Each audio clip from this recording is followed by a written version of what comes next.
as you look at the labels and you hear what I'm saying as far as the deception that goes on, it's kind of like this image here in the picture. It says, come a little closer, but look at the rest of it. In order to come closer, you're going to have to step out into those dangerous tracks, running the risk of getting run over yourself. So it's, part of buyer beware. They want you to believe, or at least purchase, the products that they colorfully package and help you, decide, hey, this is the one for me. It's going to help my family. It'll help me save a few bucks, but it's not really the.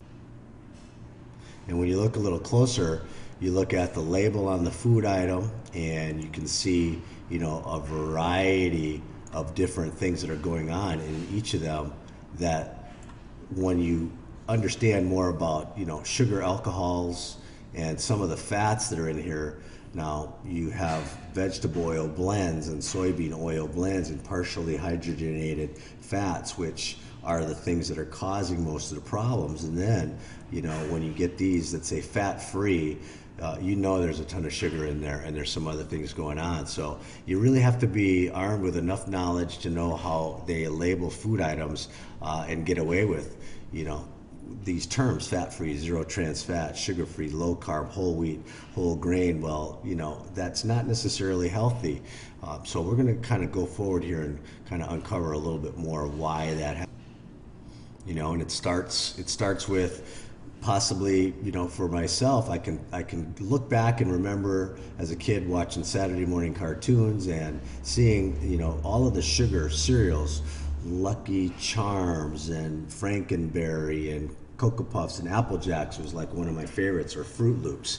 And you'd mix this stuff with whole milk, and it was like you were drinking a bowl of sugar milk water when you got done eating all the cereal. And most every cereal that they target to young kids that watch cartoons on Saturday are all about those things. So you grow up from Saturday cartoons into all the commercials, if you're a TV watching family, and it moves into the adult situation too. Right now, I know that the football playoffs are going on, and you'll have every advertiser in the world promoting alcohol and all the foods, and it's perpetuated, it's brainwashing. It's just through repetition that we're led to believe that it's okay. It's on TV, it's at a sporting event, athletes are eating it and drinking it, and kids will see their superheroes eating a lot of these things. Now you're going to see a lot of the real fitness bodies that are eating these light calorie food items. You don't ever really see someone who's already really, really, really overweight sitting there trying to sell these 0 calorie, Oreo cookies or this Yoplait. They always have like a thin model, selling this stuff, right? So doesn't that kind of seem a little odd to you? You don't really, and I mean, if you only ate this stuff like once in a month's time, and it was just like 1 or 2 of these cookies or 1 or 2 of those, yeah, that's fine. Your body can handle it. But if you're eating this day in and day out, thinking that this is good eating, and I couldn't get to the store this week, so this is my breakfast, this is my lunch, and this is my dinner, that's a terrible strategy. You go from, the childhood commercials and Saturday cartoons to now the adult programming and things that are on TV, which has been the biggest vehicle. And you'll now start to see this happen just about on every video that you see on YouTube. You'll see everything on the internet. You'll see it on the banners on the sides of your Facebook. You'll see it on MyFitnessPal. You'll see it. So you really have to be very well prepared to understand that through repetition and the eyeball, just catching a glimpse of something for a split second will help, provide you with just enough incentive to go try this new thing. And you won't know how it ended up in your cart, but it's going to happen because somebody somewhere showed you this image or sold you on the idea that this was going to be a really good thing for you to try and eat so that you can get really, really healthy. No, not so fast. And again, same thing. Your sugary chocolate delight, low fat over here. Instant breakfast is going to save me time.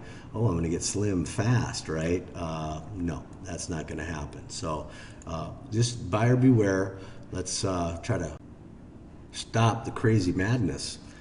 So now we go from breakfast, we go to lunch and dinner, and you know, we'll get the chicken salad at the spot, you know, whether it's McD's or Taco Hoozy Face, or you know, what's that other guy, Jack, and I don't know who all the other people are. I haven't eaten at those places in years, but you know, it doesn't take much for you to go and get a bag of lettuce, a bag of pre-cut vegetables, and just make your own salad. Open up a can of tuna and throw it on there. Yes, it sounds boring, but you have to start there before you know, make the energy and effort to go pick up a cookbook or have a professional come in and help you design a menu plan that's going to work with you to, you know, help you lose the weight and unclog the pipes, basically. Okay, so let's move forward here, and we'll talk to you in the next video.